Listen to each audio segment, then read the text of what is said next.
Hey, One Unleashed family. It's been ages. I know, right?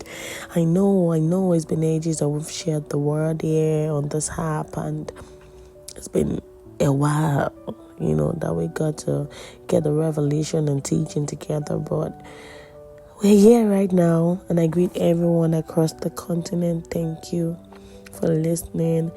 And today we're just talking about time and season. Time and season. And I'm just going to use one person as an example for time and season. 1 Samuel chapter 17. When you read through, you can see how David has been going to the battlefield. If David had stepped in when God did not ask him, or when it was not his time and season, the stone would have turned into an instrument to bring down Goliath. David was not absent. He was preparing. So sometimes you'll be like, I'm just waiting. You're not just waiting, you're preparing for your season. You don't stay idle when it comes to your phase and your season. You don't stay idle at your waiting period. You begin to prepare. David prepared.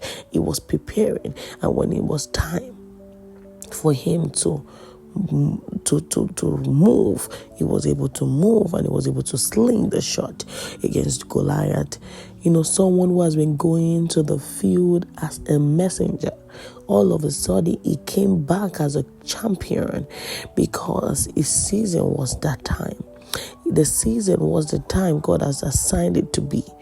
Please try as much as possible to stay prepared, to stay during your waiting time. You are preparing and you're waiting for God's time to move. Yes, the waiting period or the preparing time and phase in your life might be a lot of obstacle. There might be a lot of distraction, but you just have to remind yourself. I use my son as an illustration. I keep saying that just imagine when he was a baby, he couldn't eat meat. There are stages and seasons in life, and I'm so sure that whenever we eat meat, he will want to eat meat badly. But I looked at it and I said, oh, this baby, I put him in my arms. There are times that I wrap him in my arms and I'm like, oh, my baby. But I can't wrap him like that again because he's growing up. And grown-ups will be like, oh, no, please don't do this, don't do that. I remember one day when I was taking him to the school and I was trying to carry his bag, and he said, Mama, can you give me my bag? And I said, why? And he said, my classmates will make jest of me that you're carrying my bag.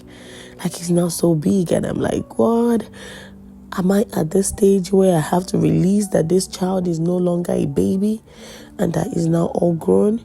There are time and season, and you cannot have a season at all times. There are phases. You have to move. You have to evolve. So when God gives you for your season, start preparing for the season, because when that season comes, it would come and you will think you are dreaming, because everything will align with His purpose. So that's the word I have for you today. Yes, you that's listening, that your time and season will come. While you wait for the time and season, please prepare. Hold the word of God. What does the word of God say about you? Every revelation you get, you write it down. And God will see us through in the waiting period and allow us to step into the season at the right timing. And you would flourish and blossom at the time. God bless you. Have a wonderful, wonderful, wonderful day.